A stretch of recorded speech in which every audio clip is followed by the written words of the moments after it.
મંત્રી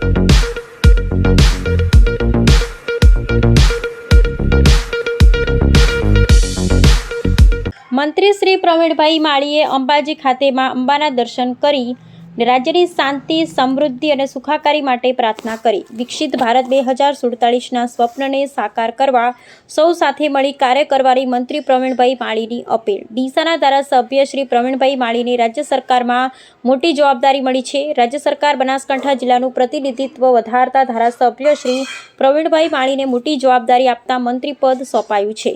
આજરોજ મંત્રી શ્રી પ્રવીણભાઈ માળીએ અંબાજી ખાતે જગતજનની મા અંબાના પાવન દર્શન કરી મા અંબાના ચરણોમાં માથું ઝુકાવ્યું હતું તથા પૂજા અર્ચના કરી પોતાની કામગીરીની શરૂઆત કરી હતી. તેમણે રાજ્યની શાંતિ, સમૃદ્ધિ અને સુખાકારી માટે પ્રાર્થના કરી હતી. રાજ્ય સરકાર દ્વારા પ્રવીણભાઈને અગત્યની જવાબદારી સોંપાતા સમગ્ર બનાસકાંઠા અને ડીસા પંથકના નાગરિકોમાં ખુશી જોવા મળી રહી છે.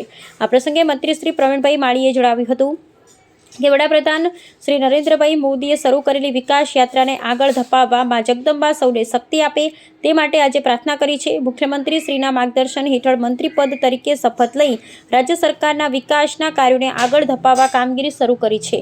વડાપ્રધાન શ્રીના 2047 વિકસિત ભારતના સ્વપ્નને સાકાર કરવા સૌ કોઈ સાથે મળી કામ કરવા તેમણે આહવાન કર્યું હતું. અંબાજી દર્શન વખતે પાલનપુર ધારાસભ્ય શ્રી અનિકેતભાઈ ઠાકર, અંબાજી મંદિર વહીવટદાર અને અધિક કલેક્ટર શ્રી કૌશિક મોદી સહિતના વિવિધ મહાનુભાવો ઉપસ્થિત રહ્યા હતા. રોજ રાજ્યનો મંત્રીમંડળનું વિસ્તરણ થયું.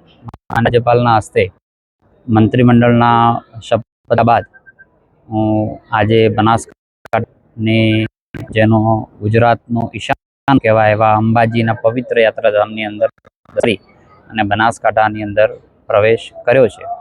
હું જગતજનનીને પ્રાર્થના કરું છું કે આ તબક્કે જે નરેન્દ્રભાઈએ જે વિકાસનો પ્રારંભ કર્યો છે તેમાં સૌને શક્તિ આપે, સૌ લોકો સુધી પહોંચી શકાય, છેવાડાના માનવી સુધી વિકાસ પહોંચી શકે તેના માટેની આજે જગતજનનીને પ્રાર્થના કરી છે. સૌ ધારાસભ્યો અને મંત્રીશ્રીઓ પોતાની શપથ લઈ અને રાજ્યના ભલા માટે જે કંઈ કરવું પડે મુખ્યમંત્રીશ્રીના માર્ગદર્શન હેઠળ એ કરી રહ્યા છે. ખાસ કરીને આપ તો રાજ્યના મંત્રી છે ત્યારે ખાસ કરીને બનાસકાંઠાને કેવા વિકાસની વાતો લઈને આપ રાજ્યમાં આવનારા સમયમાં જે પણ કંઈ રોલ મોડેલ બને છે પણ આપણે સૌ 2047 સુધી જે વિકસિત ભારતનું જે સંકલ્પ નરેન્દ્રભાઈએ જોયું છે અને ભૂપેન્દ્રભાઈએ જે પ્રમાણે એને માર્ગદર્શન કરી રહ્યા છે એ આપણે સૌ વિકાસ યાત્રાને આગળ વધારવાની છે.